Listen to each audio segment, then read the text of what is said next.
sports fans all over the world have enjoyed this year's Olympics, and as always, there was no shortage of excitement and drama. Some of the lessons throughout the Olympics provided teachable moments for families. Julie Cole, the co-founder of Mabel's Labels and parenting blogger and mom of 6, joins us today. Julie, let's talk about some of the opportunities presented during the Olympics for parents to open up those important conversations with their children. What moments stood out for you?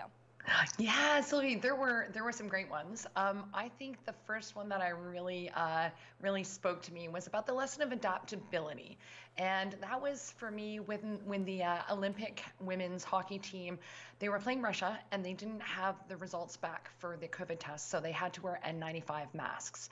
And by the end of the second period, they had the results, so they could take their N95 masks off, but they decided to keep them on for the rest of the game. And it was one of my teenagers who said to me, "You know, Mom, I'm hearing a lot of adults complain about wearing masks, like to restaurants and out in public, and here are these women playing Olympic gold level hockey in masks." So it just, it's a great conversation about how, depending on the situation, sometimes we have to adapt. Right, and Renata Fast, we just had her on our show. Our sports anchor Tim was talking to her, and she said, we had to sacrifice a bit of our breathing. So in the Olympics, obviously, there are sacrifices, whether it's breathing from a mask or, maybe there was a loss or an injury. So how do you turn those into lessons that kids can take away? That's exactly right, and it's about having those conversations. And then another one that I loved was around keeping that fighting spirit. And kids, you're going to face obstacles in life, like that's how that goes, and sometimes you just have to barrel through. And I think we really learned that lesson through Max Parrott, who went from dealing with cancer in 2018 to standing on the podium. And I'm really looking forward to another Olympian. He's in the Special Olympics, Corey Duhaime, who had cancer in 2019 and is also hoping to hit the podium in the Special Olympics, the upcoming Special Olympics. So, next time my kid complains about not wanting to do, practice piano because they have a hangnail, I'm like, let's talk about, people who have actually really pushed through. And I think there's a great lesson here, and these are great role models for our kids, and opportunities to have discussions around getting through these things and pushing and facing obstacles head on.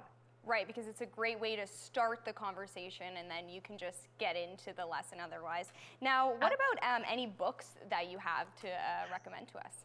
Yeah, I do, because another big one for me is about, nobody likes losing, and kids particularly don't like losing, and adults don't really either. But when Zoe Sadowski-Synnott did her last run and ended up getting the gold, the bronze winner and the silver winner basically attacked her in this giant group hug, and to me that was so heartwarming and a really great lesson about how to lose with grace and how to celebrate wins. And to me that was great role modeling about being a good sport. And there are a couple of great books out there that I would suggest for parents if you have a kid who has trouble with losing. And I had one of those kids. I mean, I had to explicitly teach him how to lose, because if you're a poor sport, then kids don't want to play with you.